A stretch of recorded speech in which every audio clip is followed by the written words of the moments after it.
Good afternoon.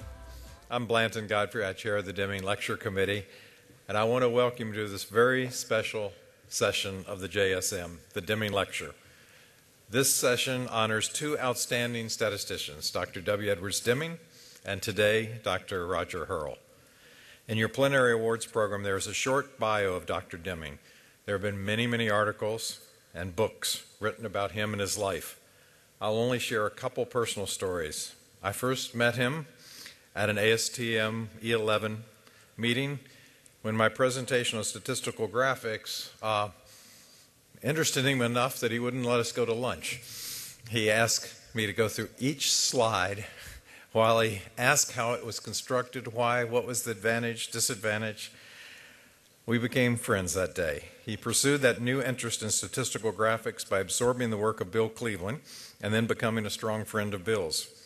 Years later, when he was 91, he asked to come to a seminar session Dr. Duran was giving in Washington, sat on the first row, and absorbed everything. He was truly a person of enormous intellectual curiosity and a model for lifelong learning.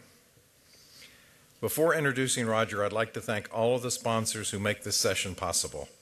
General Motors, Eastman Kodak, Badig Incorporated, Gallery Furniture, Xerox, and the many friends of Dr. W. Edwards Deming.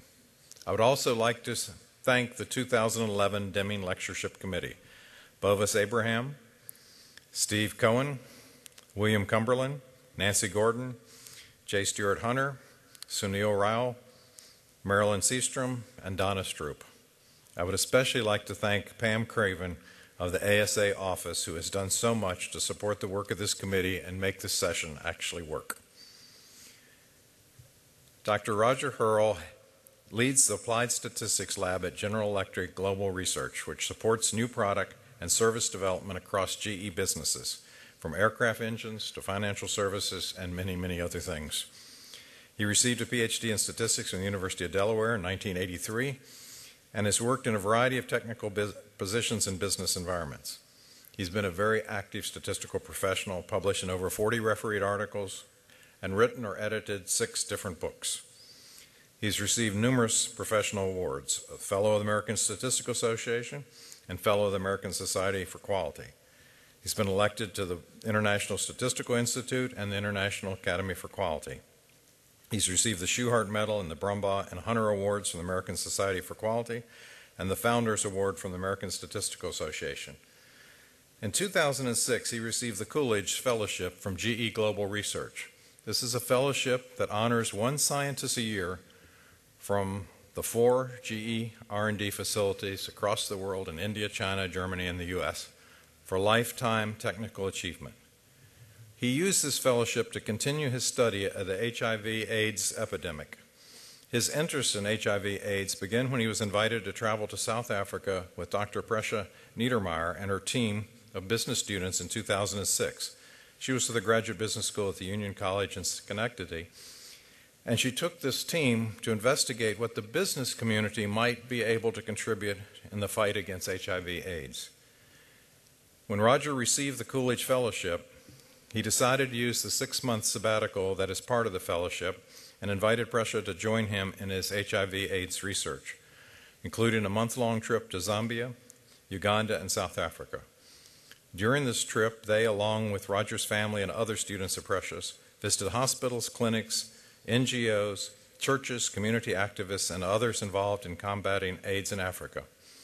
By design, they tended to avoid the official government bureaucracies and focused on ordinary Africans who make up the front line of the response to HIV/AIDS. They often labor in relative obscurity out of sight of the major media. Roger and Presha published their findings in Use What You Have, where they attempted to capture the reality of AIDS in a resource-limited region, share their analysis of why efforts to date have often been ineffective, and offer their ideas for resolving the HIV/AIDS pandemic.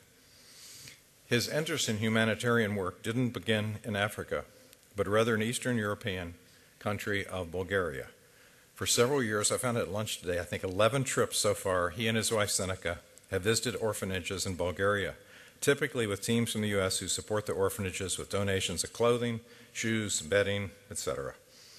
Most importantly, they spend time interacting with the children who are often starved more for affection and relationship than for food and clothing.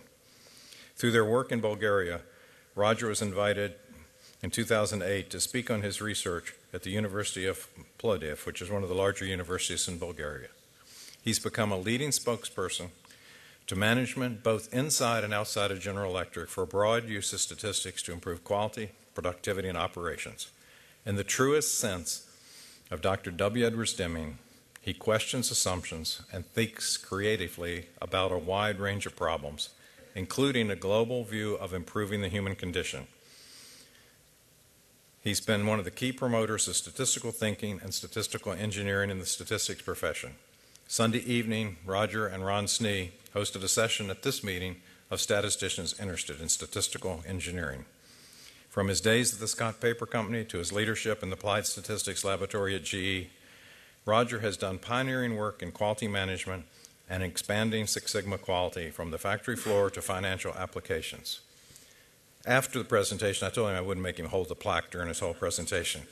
I'll present the plaque which says, to Roger Hurrell, who has made exceptional contributions to the broad use of statistics in improving quality, productivity, and operations throughout the world, and has unceasingly brought creativity and new thinking to a global view of improving the human condition, honoring both Dr. Deming's philosophy and the application of statistical thinking. Roger Hurrell.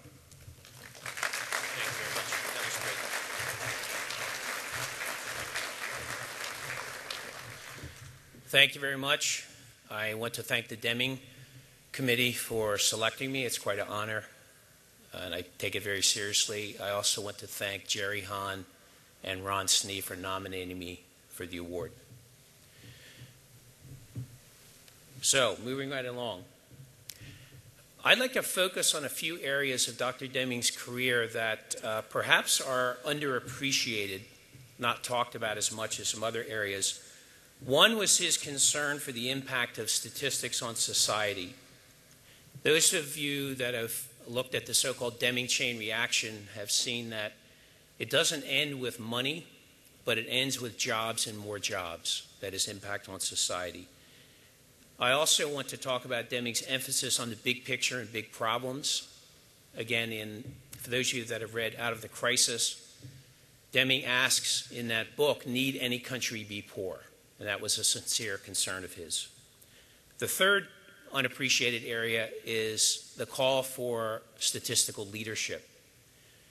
Deming referred several times for the need to have a senior statistical leader reporting to the CEO of the company. Now, he didn't necessarily clarify exactly what that person was supposed to do, but it was very clear in Deming's mind, and he said it very often, that statisticians needed to view themselves as leaders and function as leaders in society. I'm not sure that we think enough about those aspects of Deming's career. So here's what I want to talk about today. Per the title, I want to talk about the call, which is the world's greatest challenges. I want to talk a little bit about the specific example of HIV/AIDS, particularly in Africa, but not limited to Africa.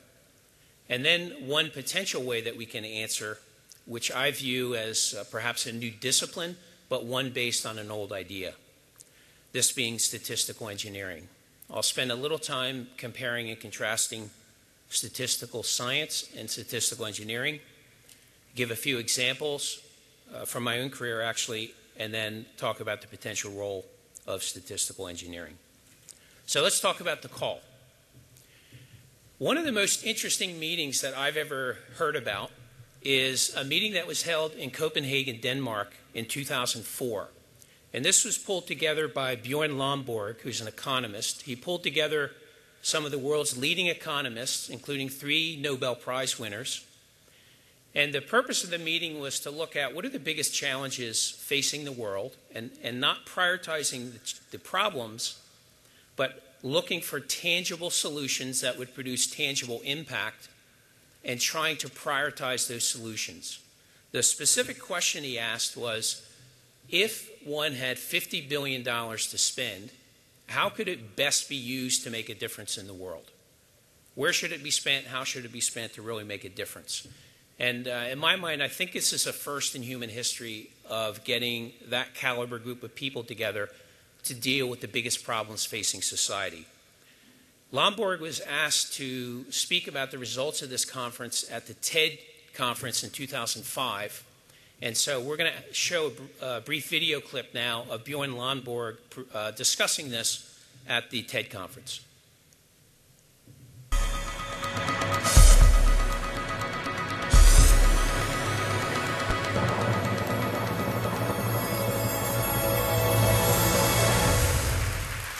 What I'd like to talk about is really the biggest problems in the world. I'm not going to talk about the skeptical environmentalist. Probably that's also a good choice.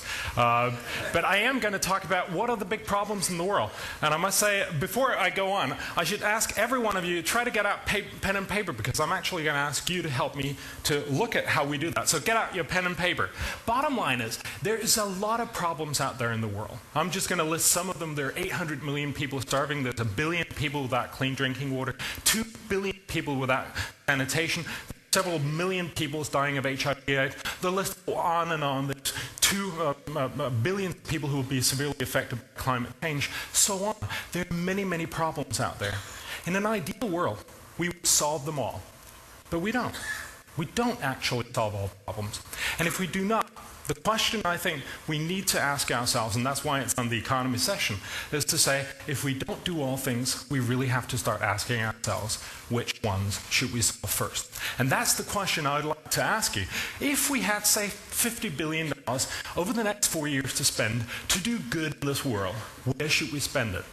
We identified 10 of the biggest challenges in the world. I'll just briefly read them: climate change, communicable diseases, conflicts, education, financial instability, governance, corruption, malnutrition and hunger, population migration, sanitation, water, and subsidies and trade barriers. We believe that these in many ways encompass the biggest problems in the world. The obvious question would be to ask, what do you think are the biggest things? Where should we start on solving these problems? But it's a wrong problem to ask. That was actually the problem that was asked in Davos in January. But of course, there's a problem in asking people to focus on problems, because we can't solve problems. Probably the biggest problem we have in the world is that we all die, but we don't have technology to solve that, right? So the point is not to prioritize problems, but the point is to prioritize solutions problems, and that would be, of course, that gets a little more complicated. To climate change, that would be like Kyoto. To communicable diseases, it might be clinics or mosquito nets. Conflicts, it would be UN peacekeeping forces, and so on. The point that I would like to ask you to try to do is just, in 30 seconds, I know this is, in a sense, an impossible task, write down what you think is probably some of the top priorities. And also, and that's where economics gets able to put down what are the things we should not do first, what should be at the bottom of the list. Please, just take 30 seconds, perhaps talk to your neighbor and just figure out what should be the top priorities and the bottom priorities of the solutions that we have to the world's biggest issues. The amazing part of this process, and of course, I mean, I would love to, I only have 18 minutes, so I've already given you quite a substantial amount of my time. Right? I'd love to go into... He went through that pretty fast. So I'll show these again. Perhaps the one that's missing there is human trafficking, which is one of the biggest problems we're facing globally today. But these were the problems he looked at. The question, of course, is not which are the biggest problems, but given a finite amount of money like $50 billion, what could we actually do to make a difference? And I know many of you want to jump to the answer already, so I'll tell you the answer. This is directly from the report. The Copenhagen Consensus 2004 determined that combating HIV/AIDS should be the #1 priority of the world, and that with a sizable investment, something like a 40x return could be achieved. Perhaps even the bigger accomplishment is just getting that caliber of people together and agreeing on what the biggest problems are. A question that I have is, why did the economists think of doing this before statisticians did? I actually think we could do a better job. Now, they redid this in 2008. Lomborg is planning to do it every 4 years. And in 2008, they determined that malnutrition, or solutions to malnutrition, would be the best spending of the money.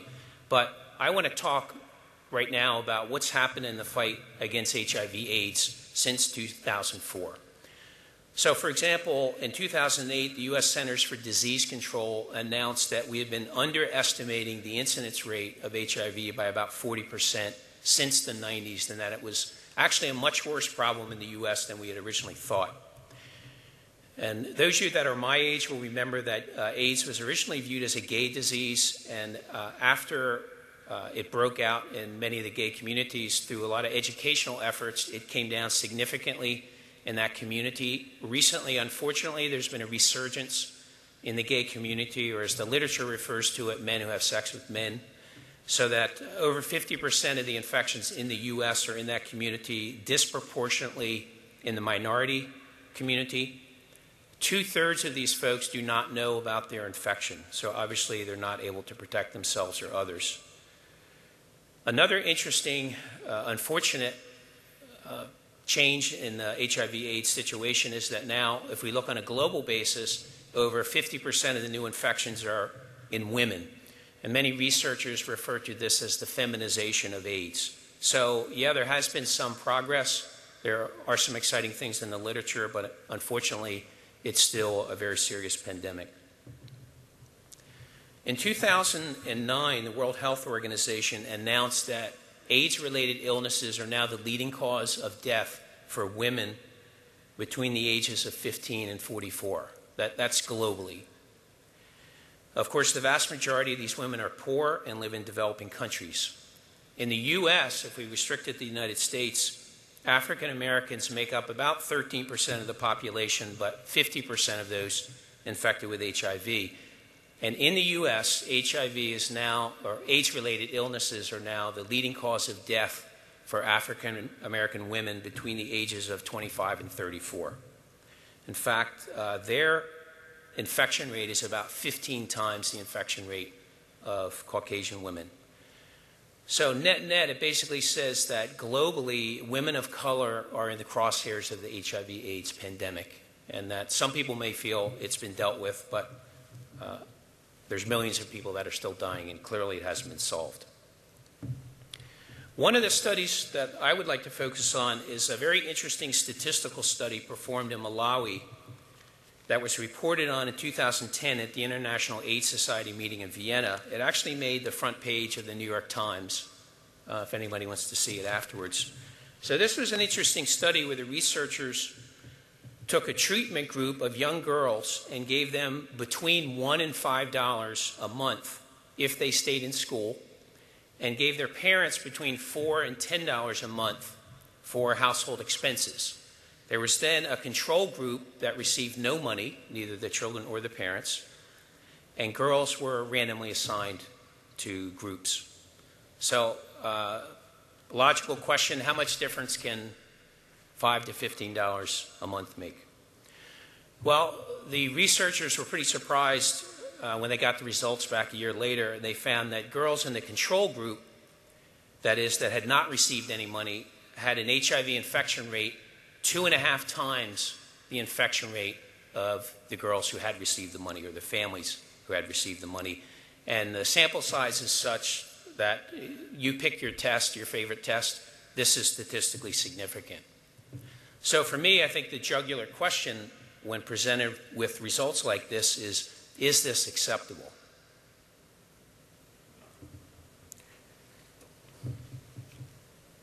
I don't think it's acceptable. Now, if it's not obvious how this is actually happening, in many parts of the world, young girls, particularly those growing up in poverty, find out very early that sex is the only commodity that they have control over, that they have access to. So I guess the researchers' word for this, phrase for this, is transactional sex, meaning it's not formal prostitution. It's I need food, you have food, I'll have sex with you if you will give me food. Or I need medicine, or I need clothing, or basic necessities of life. Now, this billboard is from a picture I took not in Malawi but in Uganda, in Kampala. And it was a billboard that the government put up trying to bring awareness to this issue. So for those in the back, it shows a woman contemplating something, and she sees material things around her like cell phones and perfume and so on. And the caption reads, "You may want these material things, but do you need HIV? Say no to sugar daddies." And obviously sugar daddies are the term for the men who are paying for this. So as I said, for me it's just not acceptable that a young girl's chances of becoming infected with HIV are dependent on access to $5 to $15 a month. Now, how did I get involved with this?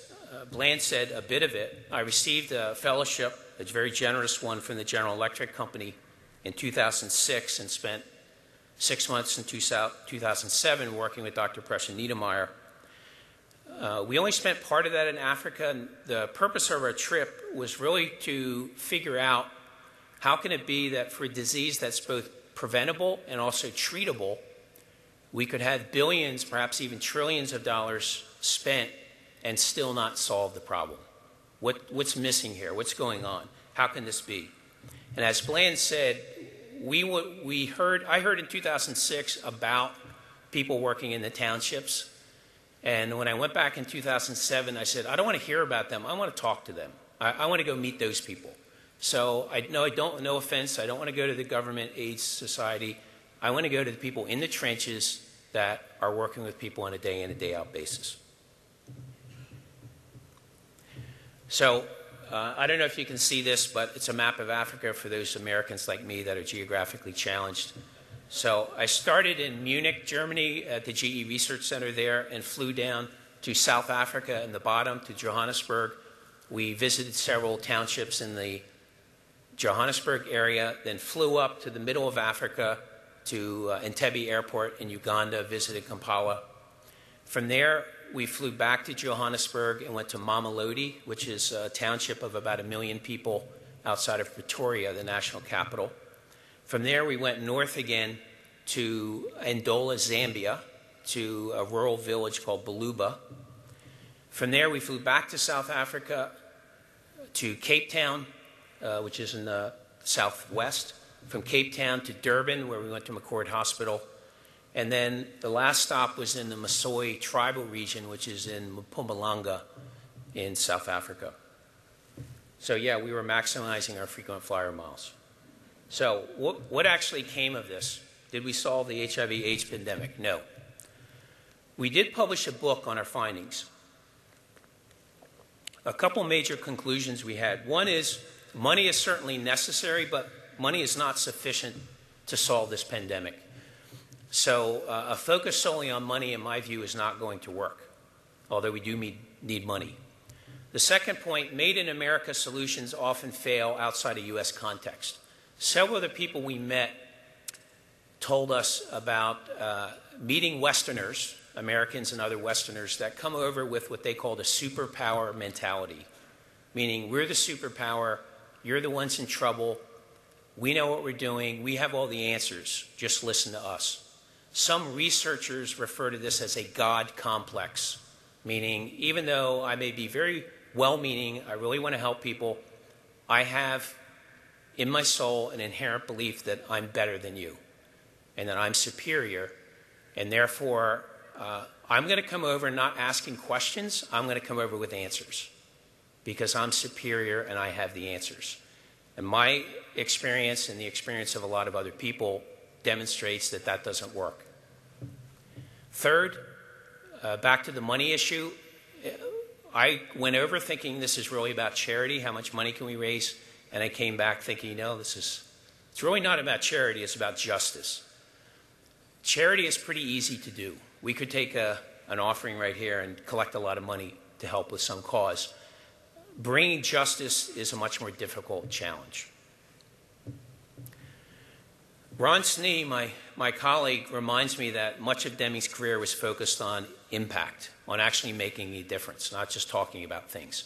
So he asked me, what's the impact of this book been? Now, if we measure impact by sales, very little. It's sold less than any of the other books I've written. However, I did get this email from a guy named Chris Bawami, who runs a non-government organization in Gulu in northern Uganda.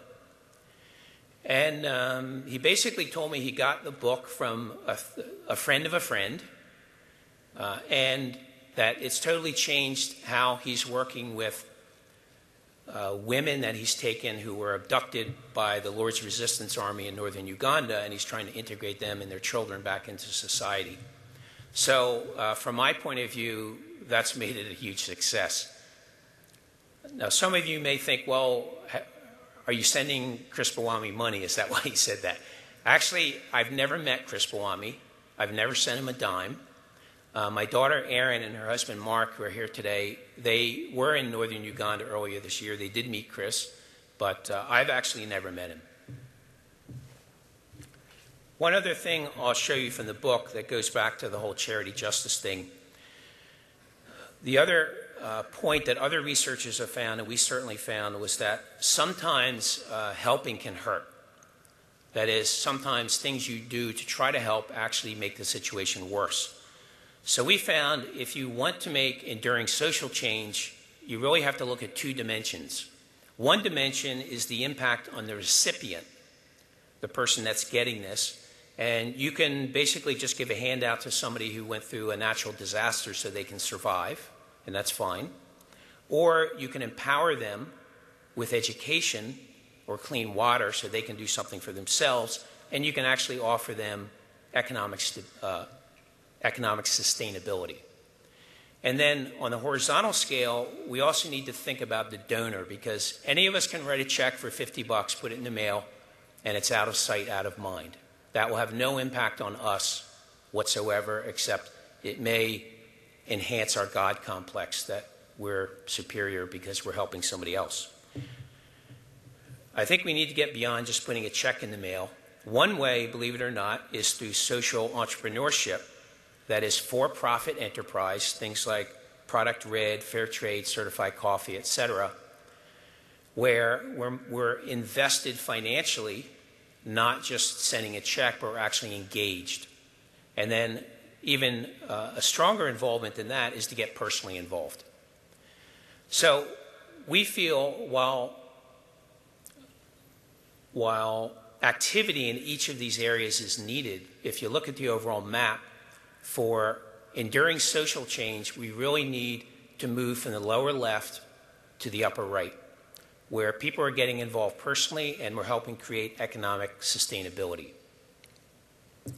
What I'd like to do now is transition and talk a little bit about Africa in the context of HIV/AIDS from my own perspective. And I certainly do not claim to be an expert on the history, geography, languages, etc. of Africa. The thing that's probably disturbed me the most is the portrayal of Africa in the Western media.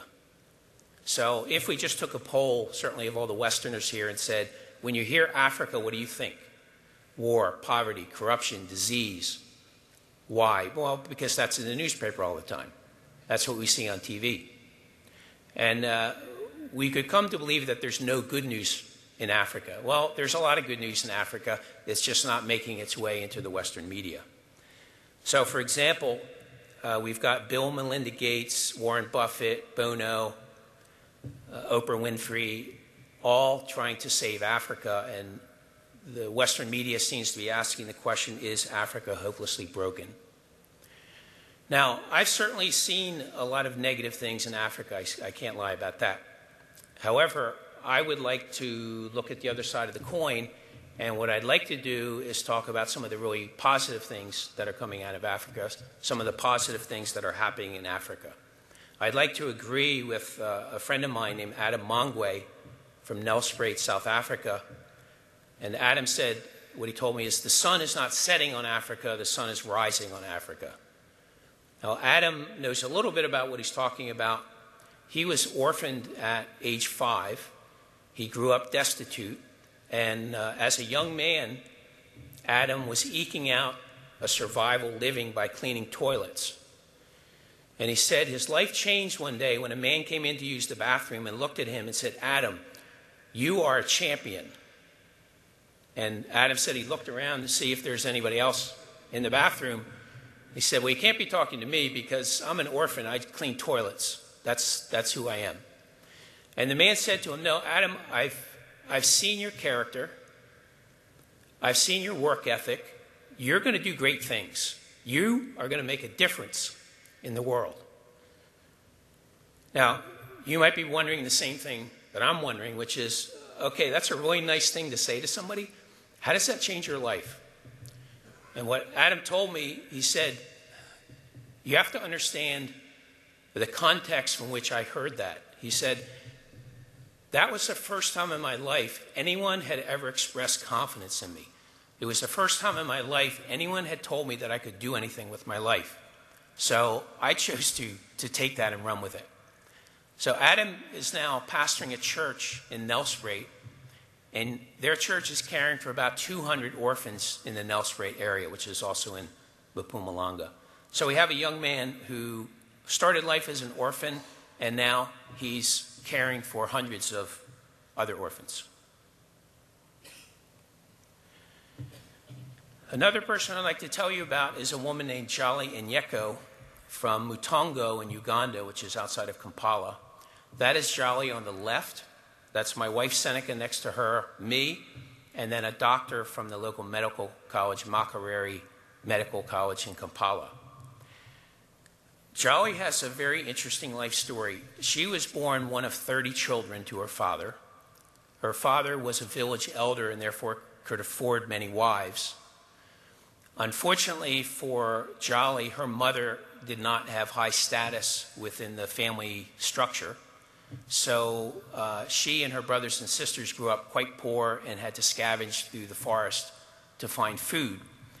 But Jolly said through that experience, she learned a compassion for people that were struggling. And this would obviously come out later in her life. When she was 15, she was kidnapped by a group of 7 men who planned to make her a teenage bride for one of the men. Fortunately, she was able to escape after about 5 days and get back to her family. But again, this experience impacted her to the extent that she has a strong passion and sense of justice for women and girls that are being abused. Now, feed forward about 15 years, she's in Uganda in the height of the AIDS pandemic there. She's seeing people die left and right. She is seeing orphans on the street. And she said to herself, you know what, I have to do something about this. I can't just allow this to go on. But she thought, I'm just one person. Actually, the exact words she used to me were I'm just a simple woman. I wouldn't call her that, but that's what she called herself. And as she was pondering this, she said she heard a voice. I'm not questioning. This is just what she told me. She heard a voice that said, use what you have. Well, that's where we got the title for the book. Use what you have. She thought, well, I don't really have anything. I'm not a millionaire. I'm not a rock star. I don't have billions of dollars, I don't have thousands of dollars or hundreds of dollars. And as she pondered that, she said, well, you know what? I have a phone in my home. This is before cell phones. I have a phone in my home. Not many Ugandans have a phone in their home. I wonder if I can use that. So she put an ad in the local newspaper that said, if there's anyone out there that's being abused, that's been abandoned, that may think they have HIV, that's hungry, call me. I'd be happy to talk to you. I don't have money to give you. I don't have medication to give you, but I'll talk to you. Well, believe it or not, her phone began to ring off the hook. It rang so much that she couldn't handle all the calls. She asked several of her friends to quit paying jobs and work on a volunteer basis answering this hotline. You're not going to read about this in CNN, but this is the kind of thing that is going on every day in Africa. So these women quit their jobs. None of them were wealthy, but they quit their jobs to help. Well, they started doing HIV testing, working with this local medical college. They started doing education and training in the villages. They eventually expanded to across the entire country of Uganda. They started doing microloans for women. They're now reintegrating child soldiers into society. So this organization that she started, called Action for Children, now has about 45 full-time employees and 75 volunteers. So they have impacted, over the past 10, 12 years, 30,000 people in Uganda, throughout the country. So whenever I hear someone say, well, I'm just one person, I really couldn't do much, I think of Jolly and Yeko. And the other thing I think of is once you've met a person like this, it's impossible to have a God complex.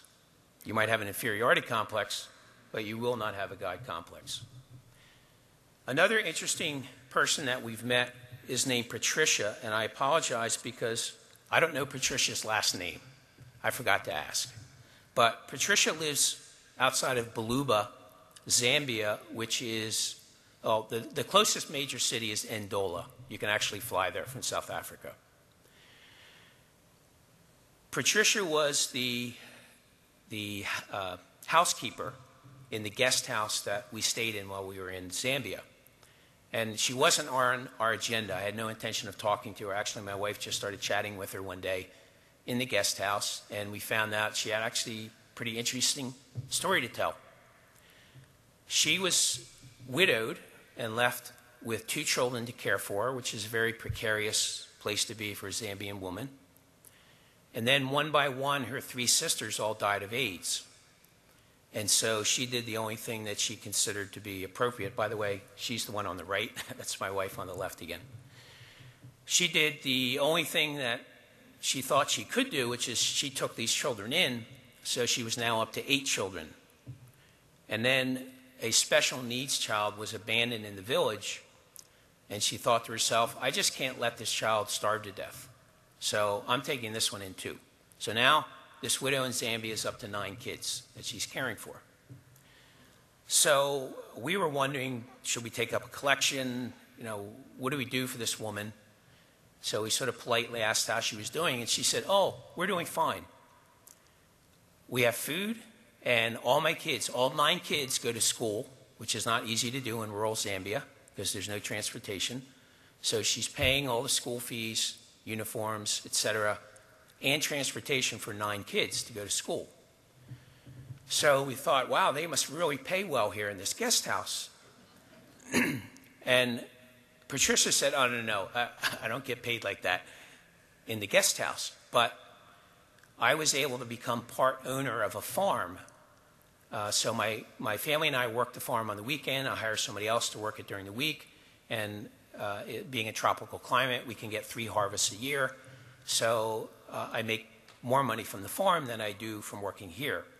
And when I have a chance, I go down to a local woodworking factory and I sell baked goods. And then I live here on this complex, so I actually have electricity, unlike the people that live in Baluba, because Baluba has no running water and no electricity. So she said, I bought a freezer, and I go into the market, and when there's a glut of fish, I buy up all the fish. And then I put them in my freezer and freeze them. And I wait until there's a shortage of fish. And then I bring out my fish, and I sell them at a much higher price than I bought them. I thought, okay, this woman, she's got something on the ball. She knows what she's doing. So it was at this point that, especially Pressure, who has a business background, and I started thinking, you know what, maybe Hollywood's wrong. Maybe business and free markets are not evil. Maybe that's not the source of all evil in the world. Certainly we have some crooks in business, no question. But maybe free markets, maybe capitalism, maybe the opportunity to earn a living through business, maybe that's part of the solution. Not the whole solution, but maybe that's actually part of it. And I think Patricia is certainly a success story. So back to my original question, why aren't statisticians working on the biggest challenges facing the world today? Why aren't we having a Copenhagen consensus meeting? Well, obviously we are. So for all those of you that are upset with me because you think I'm overlooking your work, I realize that many of you are working on curing cancer, curing AIDS, working on clean water. So we are doing a lot. I recognize that. I just think we have to do more. In Amstat News, there's been a couple of articles recently, one on the front page about a couple of statisticians who were nominated for the Nobel Peace Prize. Okay, world peace, yeah, I'd say that ranks up there with big problems around the world. And then this group, Statistics Without Borders, is a great group. If you don't know who they are, I strongly encourage you to look them up. They're working primarily on global health issues on a pro bono basis, many times involving census, but a variety of other methods as well. So my view is we are doing a lot. We need to do a lot more. So the question is, how can we do a lot more? As I was thinking about that, I read this article from Zhao Meng in the American Statistician back in 2009.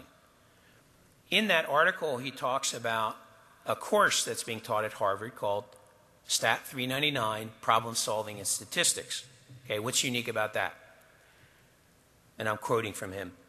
It emphasizes deep, broad, and creative statistical thinking instead of technical problems that correspond to a recognizable textbook chapter.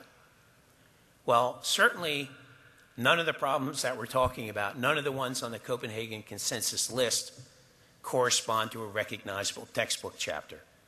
So I'm thinking maybe this guy's onto something. As I thought more about it and had some discussions with this guy Ron Snee up here who I mentioned, the course that he's offering, that Harvard's offering, to me raises some additional questions like, okay, we're going to teach problem solving for big complex problems that don't correspond to a textbook chapter. That's great. What methods are we teaching people to do that? What approach are we teaching people to solve these big complex problems? And by what theory or by what body of research are we answering that first question? That is, where's the body of research I go to that says this has been proven as the best set of methods to attack big, complex, unstructured problems? If I were to propose a method and say, this is the way we ought to do it, guys, teach this at Harvard, how would you know if I was right or not?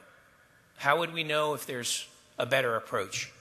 So Ron and I started thinking maybe there's a lot more to this than we thought, and maybe this needs to be a discipline in its own right. To define my terms somewhat, let me explain what I mean by big, complex, unstructured problems. And by the way, I'm not just talking about things like global warming, AIDS, et cetera, but even things that we might be dealing with in our own organizations. So these are big payoff, mission-critical problems. They're problems where the impact is broad in more than one area, such as financial, social, environmental, and so on. There's more than one group involved. It gets very complex because we have to work around organizational boundaries and through organizational boundaries. Not easy to do.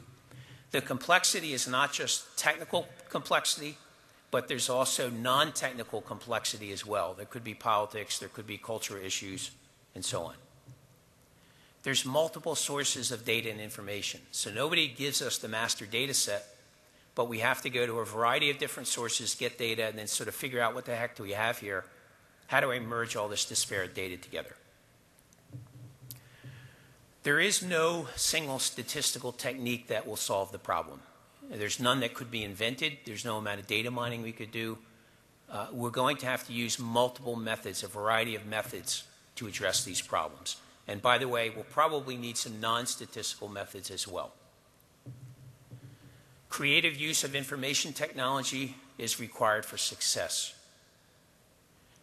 To make this long-term, we're going to have to embed the solution in the normal way of work, the normal way of doing things, such as a protocol, custom software, something like that, so that the next person doesn't have to solve this exactly or from scratch and reinvent the wheel, but they can actually use what we've learned, and we start developing a theory of how this is done. And that's going to require us, of course, to integrate with other disciplines. Obviously, unless things have changed quite a bit since I was in grad school, statisticians are not taught how to do these things. And really, that's not a criticism. We can only do so much in a graduate curriculum, but I don't think we're doing this.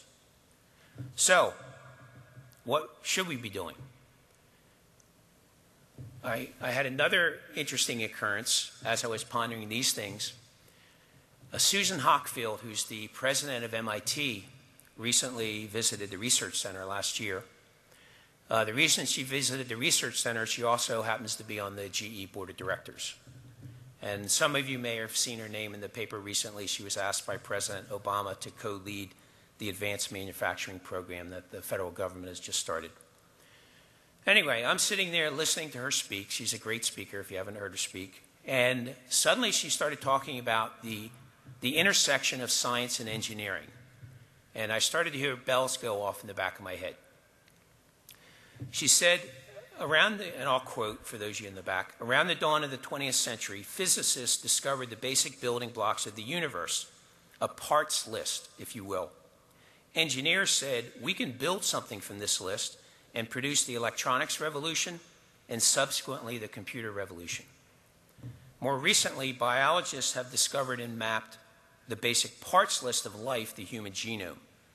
Engineers have said, we can build something from this list and are producing a revolution in personalized medicine.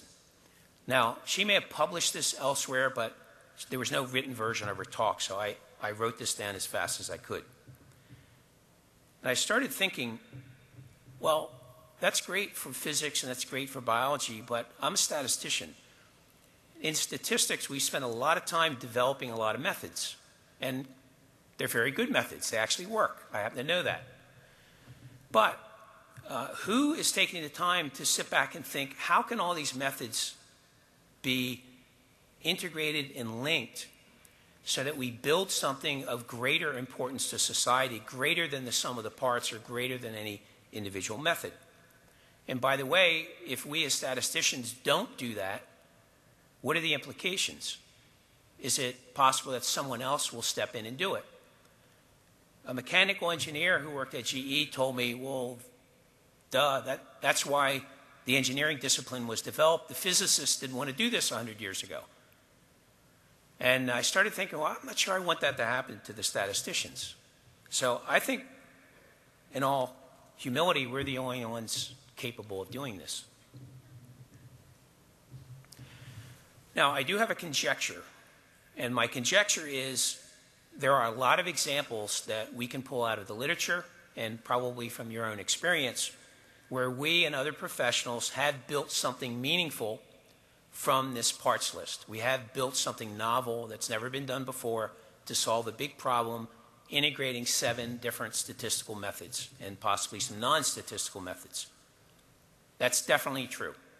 However, my conjecture is it's typically been done on an ad hoc basis, meaning we solved each problem as it came, and therefore the next person coming along has to reinvent the wheel because there's no literature, there's no theory that's been developed on how you actually do this. That's produced a lot of one-offs, and I think significantly slowed the progress that we could have been making. So my conjecture is that what Ron and I are calling statistical engineering is not new. It's an old idea, but we think it could be a new discipline. And let me explain what I mean by that, by the way. So first, some terminology. By the way, for any of you that knew Deming or studied Deming, he was very big on operational definitions. He was very big on precisely defining our terms. So I want to make sure I'm defining the terms. I pulled these out of the dictionary, so you may have a little different dictionary than I do, but I checked several dictionaries and I think they're pretty similar. Science is typically defined as the systematic study and advancement of the facts and general laws of the physical world.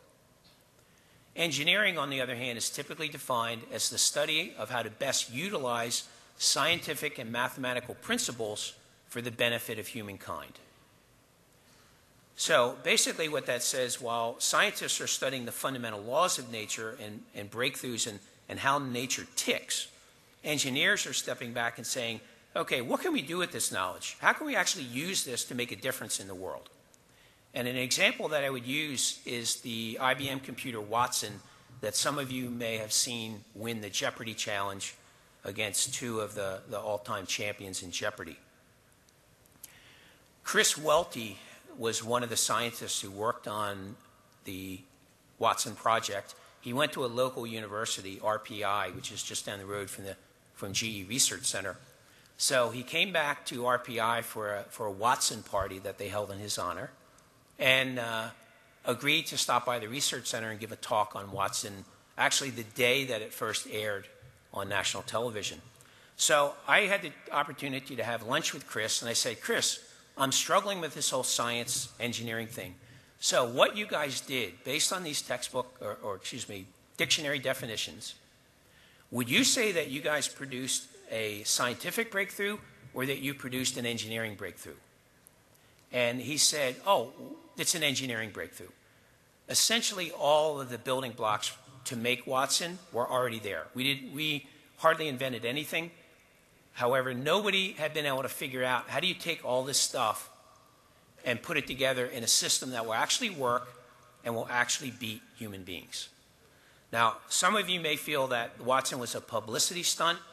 I think there's a little more to it. I think that's the first of a number of things that are going to come by and change our lives. I still remember when people said, don't worry about the internet, it's just a fad. Now, I'm using the word theory, and again, I want to be very clear on my definitions. The textbook definition of theory is a coherent group of general propositions used to explain a class of phenomena. Now, note that there's no mention of math in there. So a theory can be mathematical, but it need not be mathematical. So we can have a theory on why the dinosaurs died, something like that, where there's no equations in it. I wish I could say I'm the one that thought that up, but I'm not, which I'll explain in a minute. But let me get to the definition of statistical engineering. Ron and I have defined statistical engineering as the study of how to best utilize statistical concepts, methods, and tools and integrate them with information technology and other relevant sciences to generate improved results. Layman's terms, it's building something meaningful from the statistical science parts list. Now, if this is ever going to be a true discipline, then it has to be based on a theoretical foundation and rigorous research, not just anybody's opinion, including my own, just like any other engineering discipline. Now, I would like to clarify that when I use the term statistical engineering, I'm not referring to the application of statistics to engineering. That's engineering statistics. This is statistical engineering, which can be applied to finance, healthcare, anything else. And I also want to give credit to Churchill Eisenhardt, who I think was the first person to actually coin this term, statistical engineering. He named the NIST statistics group, the statistical engineering group. So we didn't invent the term either. I think we are using it a little different way than Eisenhardt used it. I would also argue that our definition is consistent with dictionary definitions.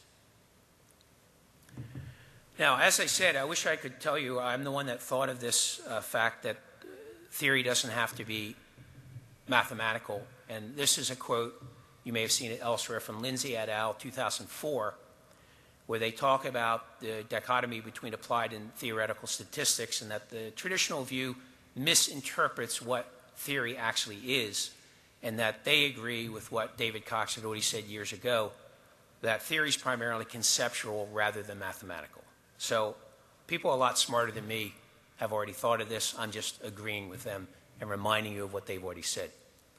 Key points there are, I do believe statistical engineering is fundamentally different from what we traditionally think of as applied statistics, and I say that as an applied statistician, and that theory need not be mathematical. It can be, but it need not be mathematical.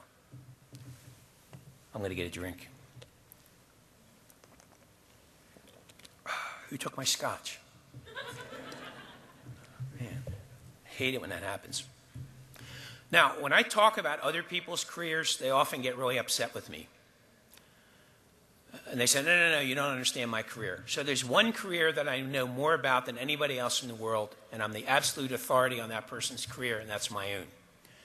So to try to make this point as to what's applied statistics and what's statistical engineering, I thought I'd look at my own career.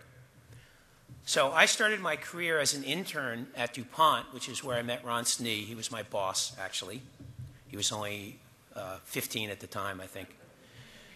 And I did what I was asked to do. I analyzed data. I designed experiments. Yes, I did it on punch cards. I'm dating myself. But we analyzed data, designed experiments. I used the methods that I had been taught in graduate school. And I was shocked to find out they actually worked, and you could actually solve problems with them. So DuPont was pretty pleased. They invited me back the next year for another internship. So I would say I succeeded in applying statistical methods at DuPont to real problems. However, I certainly did no statistical engineering as we've defined the term. I didn't build anything from the statistical science parts list of tools. I applied individual tools as appropriate in individual cases. And then I went on to Hercules for my first real job out of grad school, and I assumed a little more leadership.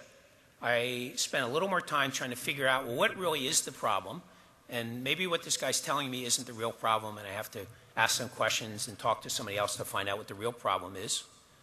And I learned some methods I hadn't learned in grad school, because now I'm working in chemistry, and I didn't have any background in chemistry. I would argue my boss and my coworkers, my clients, were pretty pleased because when I left Hercules, they offered me more money to stay. So I'll take that as a measure of success. But again, as I look back at my career at Hercules, I would argue I did absolutely no statistical engineering. I would argue I was a pretty darn good applied statistician. I think I did a really good job applying statistical methods to solve Hercules problems. I learned how they actually worked in the real world, what to say, what not to say. And again, patting myself on the back a little bit, I would argue I was a pretty good applied statistician. But I did absolutely no statistical engineering. Well, then I took a job at Scott Paper Company in Philadelphia. And my boss told me when I arrived, he said, Roger, understand this. We did not hire you to analyze data. We hired you to figure out how we can deploy statistical process control across the entire company, Scott Paper Company. That's your job. So go do it. And I went back to my office and I sort of stared at the wall and I thought, I have no idea how to do this. I've never had a course in this. I know the statistical process control methods, but I have no idea how to deploy something across a company. I'm going to have to learn some new skills. I'm going to have to figure out how to integrate a lot of things, how to train people, how to make a case for something and drive something on a larger scale than I've ever done before. And that's when I really started to panic and realized I was totally unprepared, had no training. There are no books I could go to. There's a lot of books on the methods of SPC, but I haven't found one yet on here's the best way to deploy it across the company.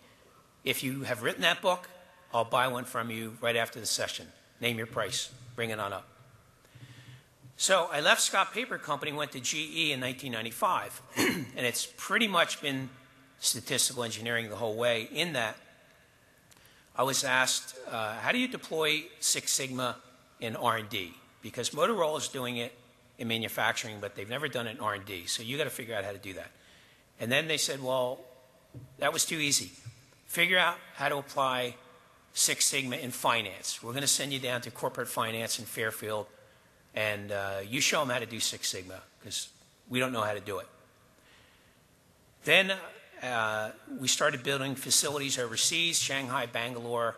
We started seeing this phenomenon of a lot of statistical work being outsourced in other countries. And I was asked, okay, this is going on. It's a fact of life. Redefine the applied statistics group at GE based on the realities of the 21st century.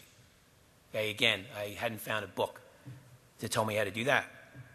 And my latest one that I have from my new boss is, okay, my boss, that is my boss's boss, just came over from Cisco.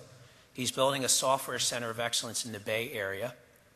And his job is to transition GE from being a, quote, analog company to a, quote, digital company. So my boss's charge to me is, okay, you figure out how statistics fits into that. That's your job. Go do it. And it doesn't make me smarter than anybody else. It doesn't make me better than anybody else. But I will argue that assignment is very different than the assignment of, here's the reactor. We have to figure out in 17 runs how many two-factor interactions there are. I'm not saying that problem is less important. I'm just saying it's a different problem. So in my own career, to repeat myself, I think I was a pretty good, I am, not that old, I think I am a pretty good applied statistician, but for much of my career, I didn't do any statistical engineering at all. So let me give a few examples. Oh, I didn't show that, did I? I got carried away. I'll get another drink of water.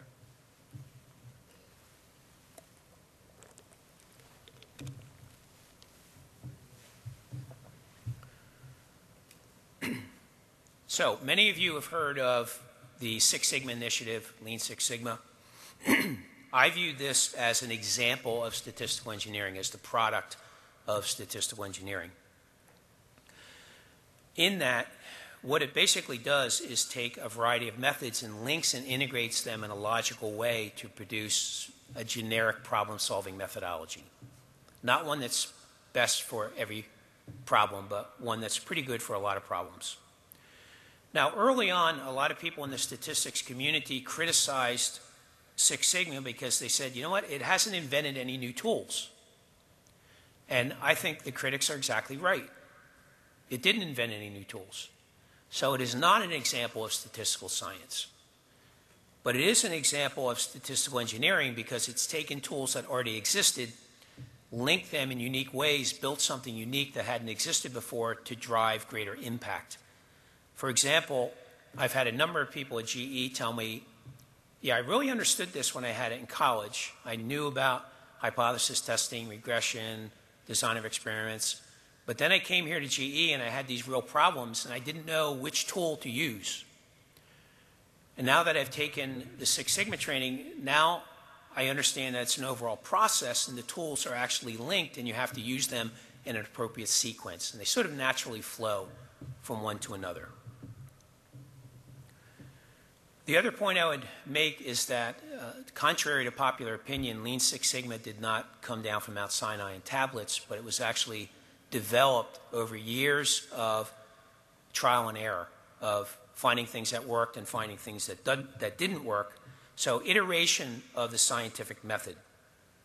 For example, GE actually invented the define stage. It was MAIC before GE got into the game, and we added the D to make it DMAIC, so-called DMAIC acronym. Since then, others have figured out how to apply lean enterprise principles to create Lean Six Sigma. So it's continually developing. I would also argue that it is based on some pretty solid theoretical, foundation, at least in certain areas. So for example, one of the principles of Lean Six Sigma is the Pareto principle. Okay, that's been around quite a long time. The use of project-by-project improvement. Joanne was talking about that, 60 years ago, something like that. But it's been proven over the years, there's a sufficient theory behind it to say project-by-project improvement works. The utilization of small project teams rather than big committees. And there is actually published research indicating that small teams do a better job than big teams at solving problems.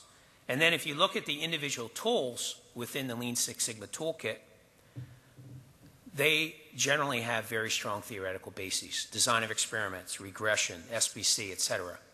All these methodologies have very strong theoretical foundations, research foundations. So I would argue Lean Six Sigma is in fact the result of a number of people studying how to best use the principles of statistics and the methods of statistics to build something important to society. Another example that develops sort of a protocol is the methodology that DuPont developed for sequential experimentation. They call it strategy of experimentation, which is not a design, but just as it says, a strategy, an overall approach to experimentation where people typically start with highly fractionated designs, identify the important factors, go to full factorial, half factorial experiments to understand interactions, get in a sweet spot, and then move on to response surface experimentation. Those of you that prefer algorithmic design could come up with another one. Who's to say which one is the best one, but I do believe it's an example of a pretty straightforward example of taking existing methods and linking them together in a logical way. One other one I want to discuss is a personal example that I worked on. And this one is in finance. We were approached by some folks at GE Capital because these numbers, by the way, were publicly announced, which is why I can mention them. We lost over $100 million on stocks and bonds that went into default a few years back. This is actually before 2008. And the question that the leaders of GE Capital came to the research center with was, is this just the cost of doing business in the financial markets? Is this something we just have to accept and get used to? Or might there be some way that we could have predicted this and got some lead time to enable us to get out of these investments? Now, for those of you with a financial background, default prediction is actually a classical problem in default. It's one of those ones that's never been solved. Certainly, it qualifies as a large, complex, unstructured problem. And so that's why we said, yes, of course we'll do it. Now, as we got into this, we realized there were some unique challenges. For example, the financial theory says this can't be done. There's this principle called the efficient market hypothesis that essentially says metrics today, like say stock price of GE today, contains all relevant information that has ever existed that would be relevant in predicting what's going to happen to GE in the future. That's the layman's definition, but that's essentially the efficient market hypothesis. It's taught in business school. It's generally accepted. So we're starting out to do something that the experts say is impossible to do. Secondly, GE Capital does not trade 2 or 3 shares at a time. So when they make a trade, they make a big trade. And you don't just call your broker and say, we want to drop 10 billion of this company and buy 10 billion of that company. You just don't do that. So these deals take a long time to structure and to work out. We found, interestingly, getting into this, that within the business community, there is no generally accepted definition of default. So what Moody's defines as default, what Standard & Poor's defines as default, what any of these other organizations define as default is unique to them, and that there is no standardized definition. We found, to our great surprise, GE Capital had virtually no data to give us. We want you to do this, but we don't have any data that we can give you. So we went down to Wall Street. We made a trip down there, and we tried to buy data, and we found out that nobody actually has a master set of data that one could use for this problem. There is a lot of data, but everybody has a little different set of data over a different time period with different companies, and there is no master set of data. The folks that asked us to work on this didn't give us a concise definition of success. So what does it mean to say sufficient lead time? And what does it mean to say predict? And what is it, have you thought about false alarms, which they hadn't? So we pretty quickly realized they don't even know what they're asking yet. This thing is totally unstructured. We're not even quite sure how to attack it because we can't even define the terms. So again, I pretty quickly realized this is not a textbook problem. So what do? We put a cross-functional team together because we knew that no one method or even set of methods were going to work here. So we had statistics, people, operations research, quantitative finance, and even people from the trading desk that had the business expertise. Some of us were in upstate New York, where the GE Research Center is. Some were in Bangalore, India, at our facility there. Some were in Stamford, Connecticut, which is where GE Capital was headquartered at the time. So the first thing we did is, well, let's just get grounded. Let's define default. We'll go to them and say, this is what we think the definition of default is. Do you agree? Which they didn't, so we had to revise it a few times. And let's figure out what success would look like. Let's define type 1, type 2 errors. Let's define what a usable system would be to meet their needs. So we refer to this as step 0, and I would argue in many of these types of problems, large, complex, unstructured problems, you need a step 0 just to get a problem definition. We ended up, as I said, buying data from a variety of sources, which we then had to merge. And again, it never taught me in grad school how to take 5 different data sets that don't exactly line up and figure out what you have and put them all together to solve a real problem. We eventually tried to solve that problem going forward by having the folks in GE Capital set up a direct feed from Wall Street. So we were getting real-time data from that point on as to every trade that was being made. A very interesting point, I think, from this statistical engineering, statistical science discussion is that we discovered there was a default predictor out there that worked pretty good. It was made by a small company called KMV. We told GE they should buy them. They disagreed, and then Moody's bought them. So now it's Moody's KMV for those of you in the financial markets. And this is a very interesting point because we used this default predictor, which is publicly available, not cheap, but publicly available, as our input, as the starting point in our default predictor. And if we have a purely statistical science viewpoint on things, that's sort of cheating. You know, that's like copying somebody else's homework. You're not solving the problem. You're taking what somebody else did and you're using it. You can't do that. If one has a statistical engineering paradigm, you're trying to solve a problem. You're trying to take whatever's out there and use it as best as possible to drive impact as quickly as possible. So from a statistical engineering point of view, that's great because we didn't have to take 2 years redoing the research that KMV originally did. So from a statistical engineering point of view, that's actually a great move. Our bosses were actually pretty pleased that we found it. Now, that didn't give us the answer. That was a starting point. We developed some proprietary smoothing algorithms. We used a card approach to find good and bad regions. We did a lot of simulation, a lot of different ways, and we actually did a Monte Carlo analysis to see if the system moved around in a Markovian way or not. Perhaps the most interesting part of this, when we were done, we developed a control plan designed to detect when the algorithm needed to be retuned, when it was no longer functioning the way it should, using methods from reliability where you deal with a lot of censored data.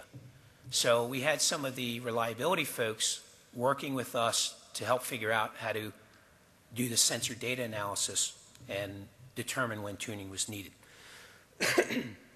So I'd argue it definitely was not a textbook solution, at least not one that I've seen. This is a chart that I stole from the chief risk officer of GE Capital. Obviously, he's got the important details taken off it. He went down to Wall Street to meet with the analysts who were reviewing the GE Capital portfolio. And I wish I could say this was the gist of his presentation. This was like slide 18 out of 22. But he did actually present this to the Wall Street analysts. He gave it a sexy name, Credit Alert. And it actually had an impact with the analysts.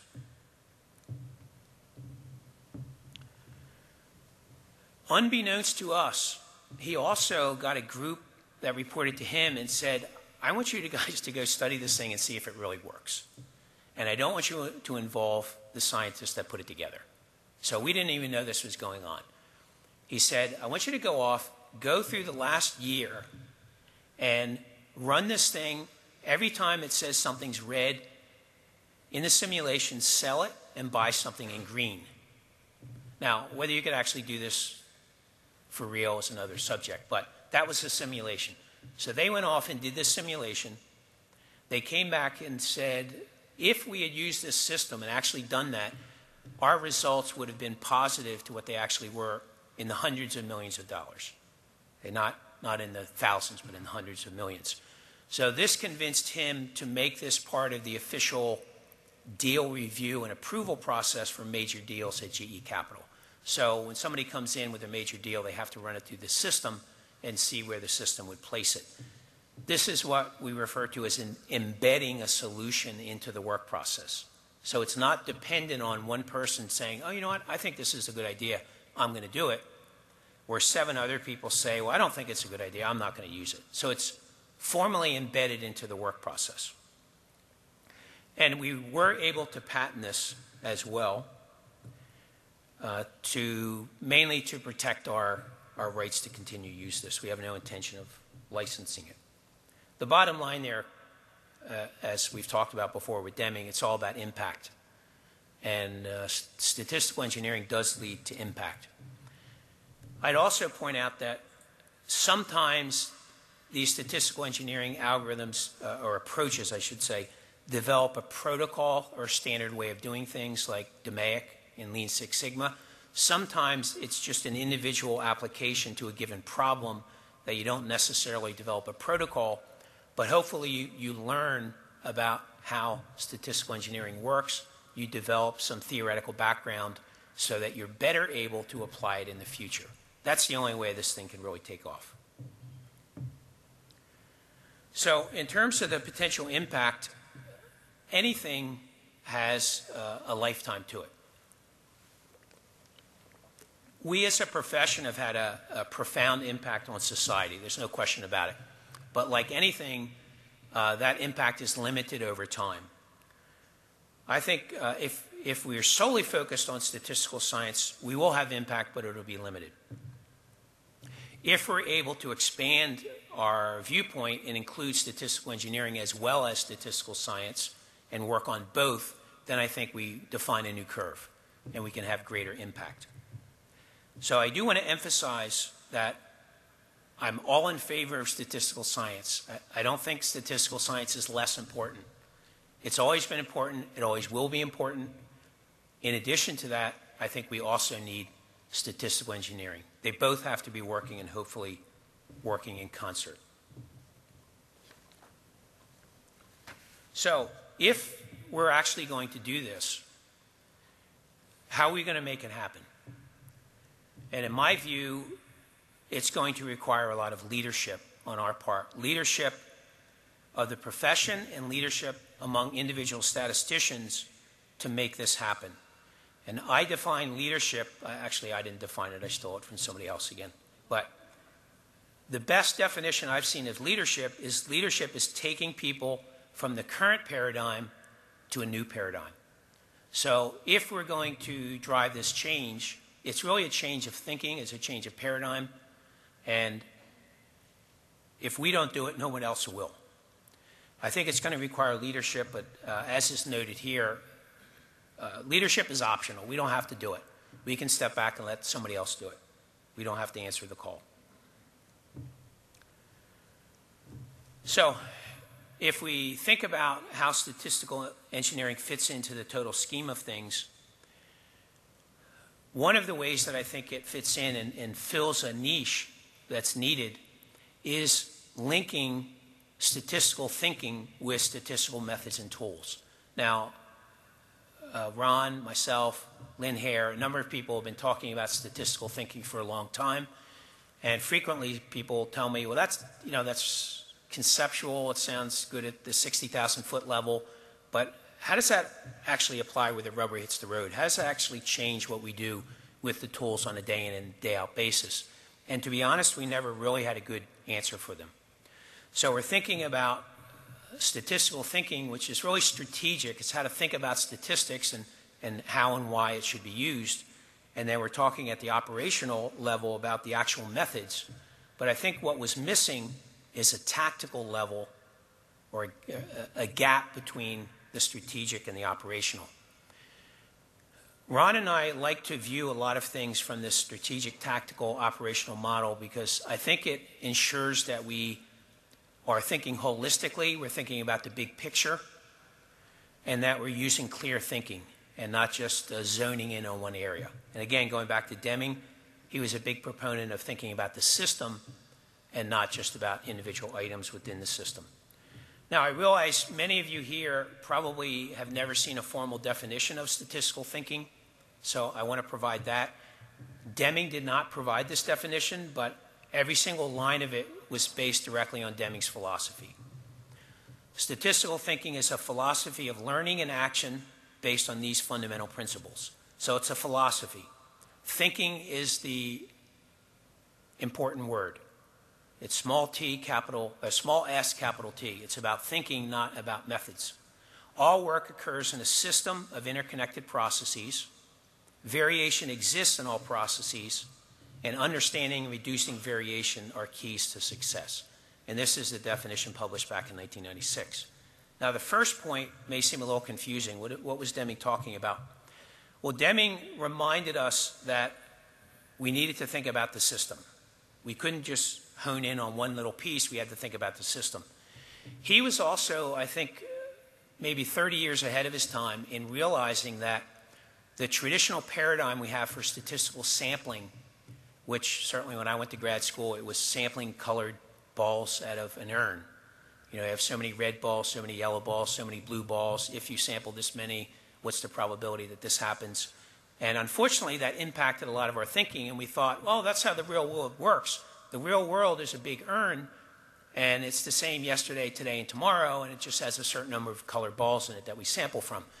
Deming, perhaps more vocally than anyone else, reminded us that the real world is not an urn, that the real world is very dynamic, that it's changing pretty rapidly. That's why they do election polls almost daily as we go up to an election. And as we think about sampling, we have to realize we're not sampling from an urn. We're sampling from a very dynamic process. And that changes all our thinking about how to do the sampling and even how we interpret the results that we get.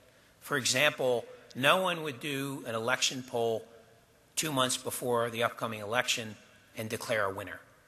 No one in their right mind, because they realize things are likely to change. Too often, people with a minimum of statistical training make that mistake, and they think, okay, I've got the data, that's the answer, and they don't realize they're sampling from a continuous process. So that's really what statistical thinking is all about.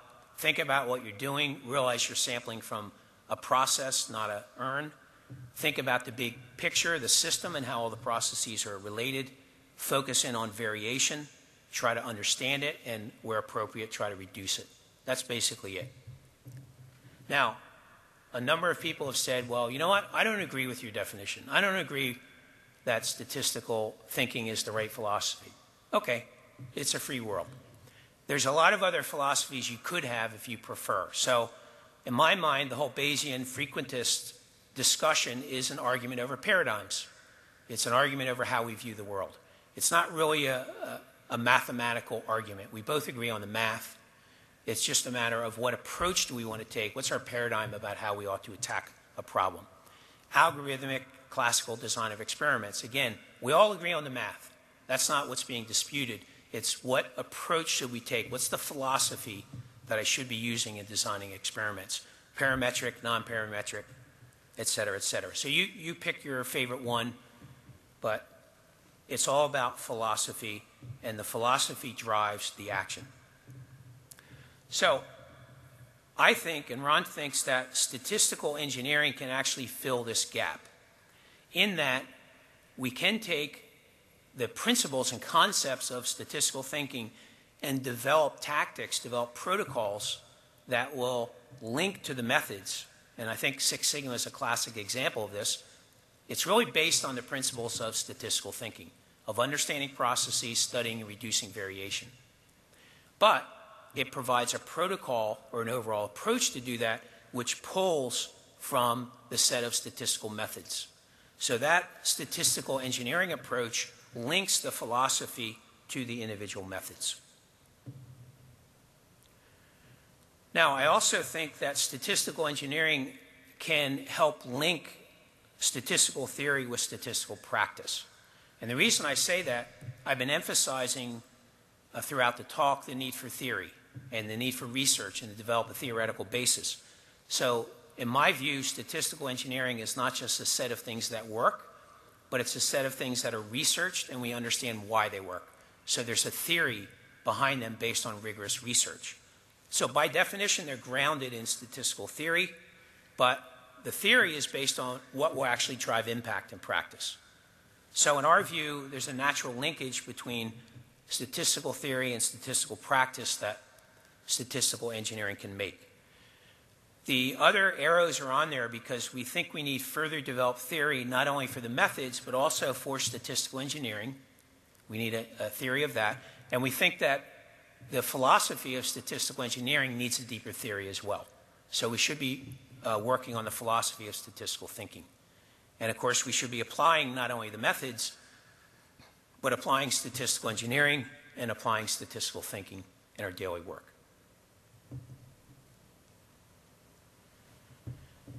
Now, why do we need theory? This all goes back to Deming. Deming over and over again emphasized the importance of theory. I'm not sure everyone understood what he was talking about, but I think we're talking about the same thing he was talking about. This is a list of quotes that Ron Snee put together that Deming had to say about theory. And I really like the first one. Without theory, there's nothing to revise, no learning. Information is not knowledge. Knowledge comes from theory. Experience teaches nothing unless studied with the aid of a theory. So something worked. Why did it work? I don't know, but I'm going to keep doing it. Well, it didn't work the next time. Why not? I don't know. I'm just going to keep doing it because I know it worked once. So there has to be a theory that helps us understand why we're doing something, why it worked, how it could be improved in the future. And Deming emphasized that through his entire career. So, yes, I'm finishing. I know you'll be relieved. A couple of key points I want to emphasize. As we saw from the Copenhagen Consensus and what Bjorn Lomborg shared, the world today is faced with some unprecedented challenges. If you don't believe me, go back to the hotel, turn on the news. I guarantee you'll see some bad news. I think the world is desperately in need of leadership. I think there's a leadership vacuum in the world. I think statisticians have a lot to offer to society for these problems, and we could have a huge impact, a greater impact than we are having. And I know we are having an impact. We could have a greater one if we choose to answer the call. And as we said earlier, that's strictly optional. No one's going to make any of us do that. If we want to have that greater impact and solve some of these big, complex, unstructured problems, then I think we're going to have to do something different. If what we've been doing was sufficient, the problems would have been solved. So if the problems are not solved, what we've been doing is not sufficient, we have to do something else. We have to do more. And I think, in my view, we have to add statistical engineering to statistical science. Not to replace it, but to add to it. I think we need a balanced focus. Statistical engineering can help us ensure that our projects have high impact, and they can provide a framework to attack these large, complex, unstructured problems. They're also going to help us integrate the principles of statistical thinking into application of actual methods. And lastly, perhaps most importantly, I think the opportunities with statistical engineering to attack some of these big, complex, unstructured problems is a unique opportunity that we have to demonstrate true leadership to our organizations rather than waiting for somebody to come knock on the door and say, hey, I have a problem, could you help me with my problem? I think Deming, if he were alive today, he would expect nothing less. I'm sure he would tell me I was all wrong and to go back and do it all over again, but that's my story and I'm sticking to it. Thank you very much.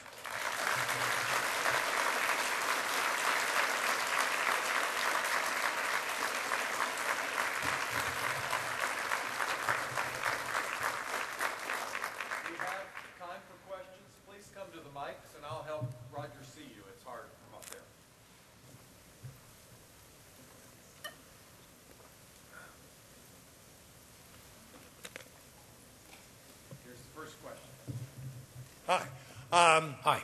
Millions of children are dying around the world, mostly needlessly. Can you give us a call to get us to action on this? I thought I did. I guess I wasn't clear enough. Millions of children are dying. It hasn't happened, and I'll give you my view on why it hasn't happened. You're free to have your own view. My view is that we have naively viewed the problem as one of money. And that if we just get enough money, we can solve all these problems. And Bill Gates put together about $30 billion. Warren Buffett matched him with $60 billion. And by the way, I'm not criticizing those guys. They could just be off in their yacht. They're concerned. They're putting their fortunes on the line.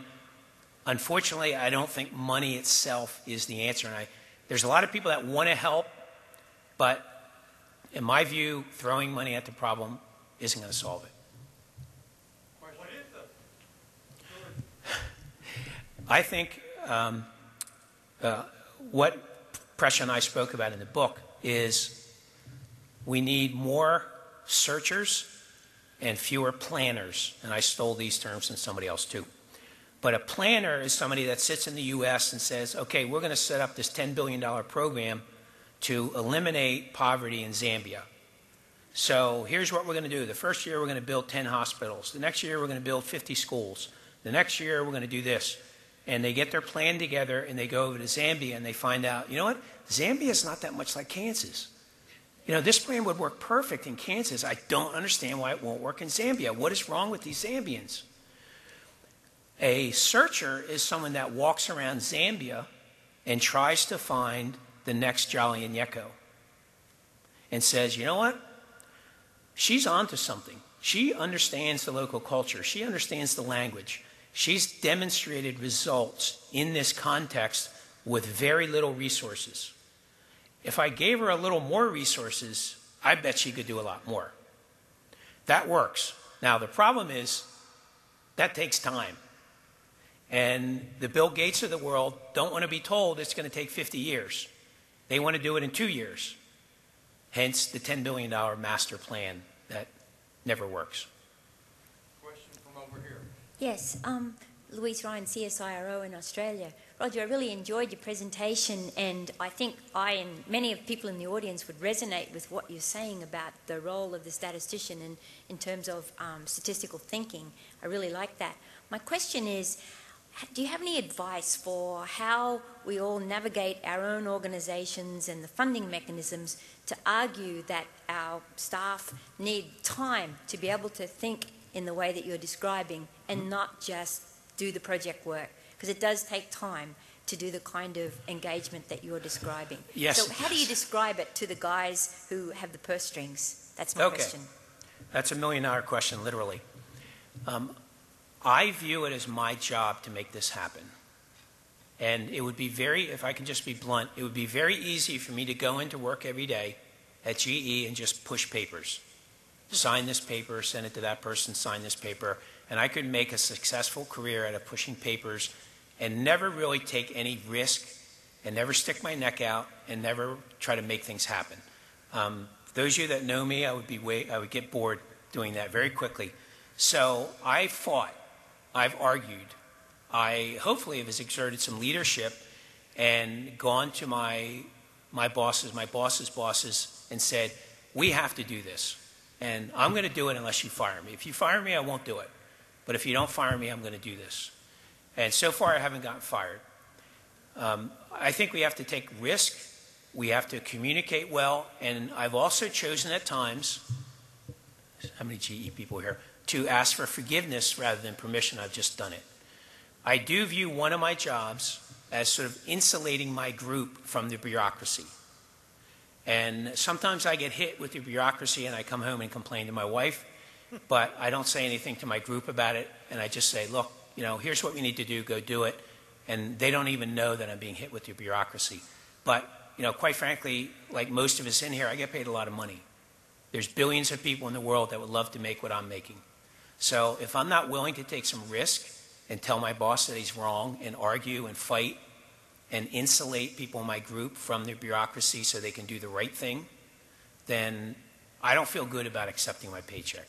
So I don't have an easy answer for you, but I think it's leadership. It takes time, and you have to take risk. Question over here. Okay. When Vince Baraba, who was former head of this society, gave his talk, was through a glass darkly. And he was talking about using decision risk analysis to try to address the problems in major organizations and actually get them to act. And of course, that actually has been successful in a lot of companies. But that, decision risk analysis is oftentimes viewed as having its home in the Operations Research Society. And of course, you also have people in the engineering community or the systems analysis community who are, as opposed to trying to reduce variation, are trying to develop architectures that are robust to variation. Mm-hmm. So there's a lot of aspects of different disciplines that are approaching this problem of making decisions or making the world better under uncertainty. Do you have any comments about these different fragments? Yes. Different organizations? I think the fragmentation is a big problem. And not only fragmentation within group fragmentation within the statistics community, for example, but between group fragmentation of the operations researchers, machine learning people. I'll be honest, I struggle with the machine learning people at GE. They're very smart people. They're not bad people. The guy that leads the group's a good friend of mine. They're good people. I have trouble communicating because they use different terminology for exactly the same thing. Now, from their point of view, they're saying, you crazy statisticians, you're using all this different terminology. Why don't you just use our machine learning terminology? And it takes us an hour to realize, no, we're talking about exactly the same thing. So I do think if we look at it from a systems point of view, there's a need to integrate the disciplines. Question over here on the right. Yeah, Warren Buffett has said that if the efficient market theory were true, he'd be standing on the street corner with a tin cup. And it seems Warren Buffett would never be standing on the street corner with a tin cup. But that's what he said. But it seems it seems from what you described that you disprove the efficient market hypothesis. Is that correct? Yes, that's correct. I think that's why we got the patent.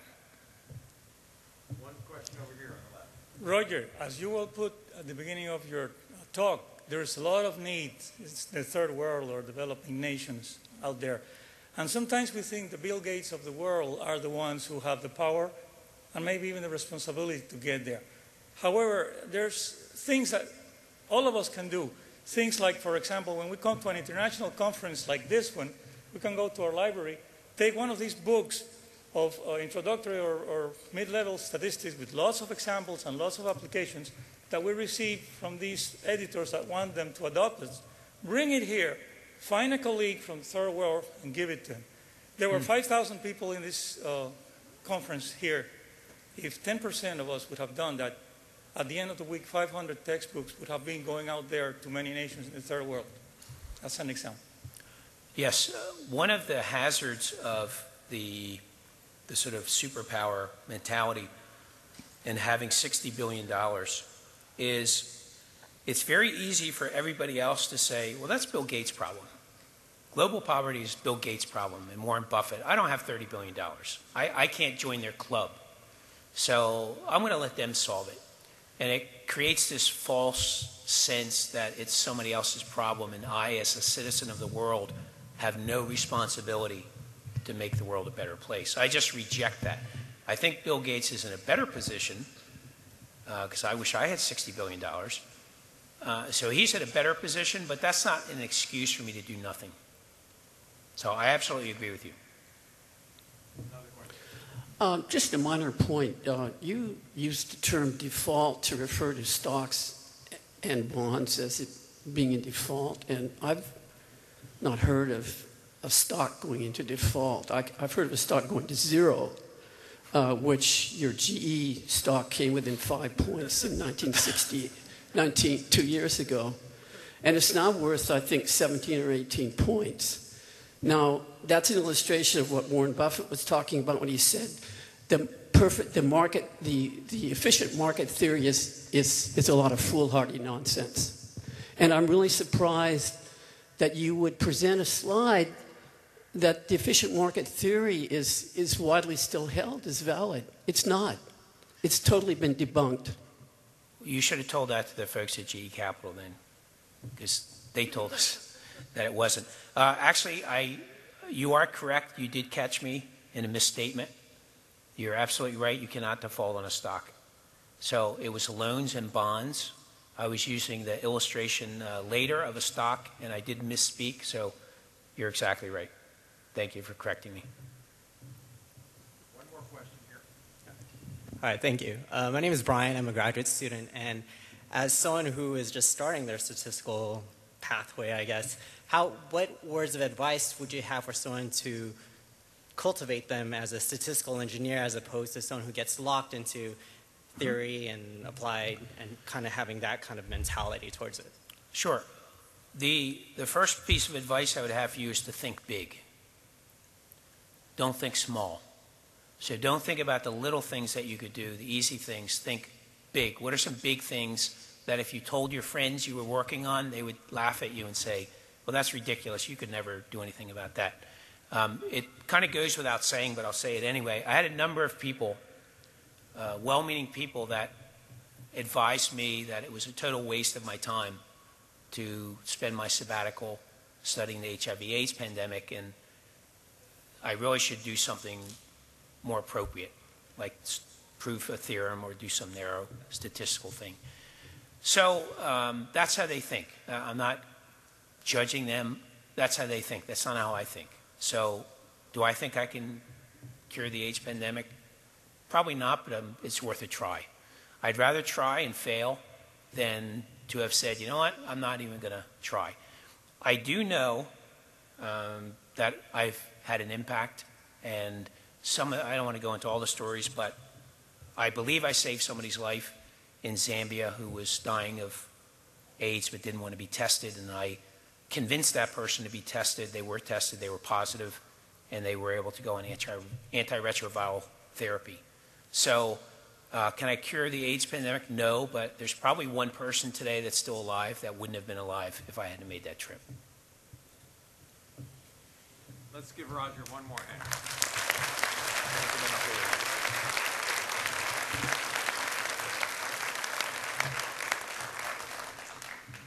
And now the plaque.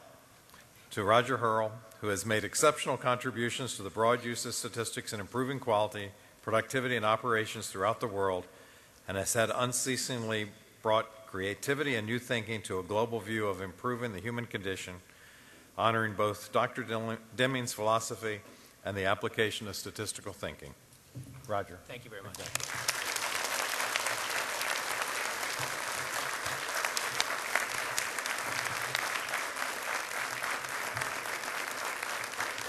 Thanks for coming.